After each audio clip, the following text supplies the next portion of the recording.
السلام علیکم جی، مائی نیم از اسما شیخ، welcome to my channel. تو آج بات کر لیتے ہیں علاء الدین خلجی کے بارے میں۔ علاء الدین خلجی جلال الدین خلجی کے بھتیجے اور داماد تھے۔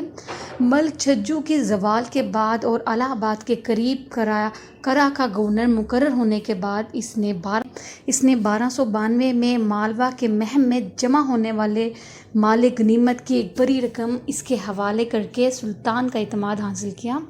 ایک سپاہی کے طور پر بہت شہرت حاصل کی۔ 1296 میں اپنے چچا جلال الدین فیروز خلجی کے غادرانہ قتل کے بعد وہ تخت حاصل کرنے کے لیے دہلی چلا گیا۔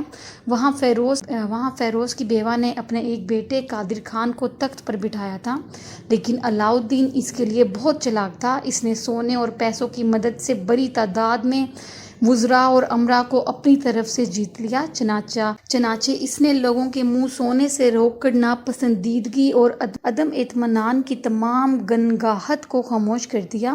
دولت اور تحائف کی شاندار تقسیم سے فوج بھی جیت لی۔ اس نے اپنے ناجائز تخت کو محفوظ کرنے کے لیے جو ظالمانہ اقدامات کیے، اس سے صاف ظاہر ہوتا ہے کہ علاء الدین ایک سنگ دل ظالم تھا۔ اسے انصاف کی کوئی پرواہ نہیں تھی، لیکن ان کی برائیوں کے باوجود یہ کہنا ضروری ہے کہ وہ ایک بہادر سپاہی اور ایک زور آور حکمران تھے۔ علاء الدین نہ صرف ایک عظیم فوجی رہنما تھے بلکہ ایک بہترین منظم تھے۔ اس نے ملک میں امن قائم کرنے کے لیے شرافت کی طاقت کو کچل دیا۔ اس نے ان کی زائد و رقم اور جائیداد ضبط کر لی اور ان کے اجتماعات پر پابندی لگا دی اور شراب کے استعمال سے منع کر دیا۔ انہوں نے علماء کرام کو ریاست کے سیاسی معاملات میں مداخلت کی اجازت نہیں دی۔ انہیں زمینی مواصلات اور فوجی محکموں میں مختلف اصلاحات متعارف کرانے کا سہرا بھی جاتا ہے۔ بازاروں پر اس کے کنٹرول کو قرون وسطی کی سیاست کے کمالات میں سے ایک سمجھا جاتا ہے۔ ان کے دور حکومت میں مکمل امن و سکون تھا۔ علاء الدین علم کا بہت بڑا سرپرست تھا۔ امیر خسرو ان کی سرپرستی کرتے تھے۔ اس نے بڑے پیمانے پر ہندوستان میں مسلم تسلط کی سرحدوں کو بڑھایا اور سڑکوں پر منگولوں کو مؤثر طریقے سے چیک کیا۔ علاء الدین ایک عظیم فوجی جنرل تھے۔ اس نے دوسرا سکندر بننے کا خواب دیکھا۔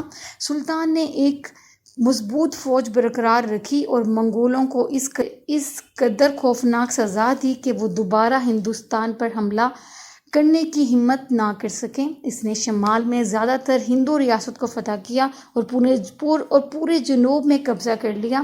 اس کے تمام فوجی کارناموں کو کامیابی کا تاج پہنایا گیا۔ ہندوؤں کے ساتھ علاء الدین کا سلوک بہت سخت تھا۔ وہ زیادہ شرح پر زمینی محصول ادا کرنے پر مجبور تھے۔ انہیں کئی ناجائز ٹیکس بھی ادا کرنے پڑتے تھے۔ ان پر اتنا بھاری ٹیکس لگایا گیا تھا کہ کوئی ہندو گھوڑے پر سوار ہونے یا عمدہ کپڑے پہننے اور ہتھیار اٹھانے کا متحمل نہیں تھا۔ اس کے علاوہ وہ انتظامی کامیابی کے لیے وہ اپنے اہلکاروں اور لوگوں کی نقل و حرکت پر کنٹرول نظر رکھتے تھے۔ چنانچہ اس مقصد کے لیے اس نے ایک مؤثر جاسوسی نظام ترتیب دیا۔ انہیں صوبائی ہیڈ کوارٹر، بازاروں اور فوج کے تمام یونٹوں میں رکھا گیا۔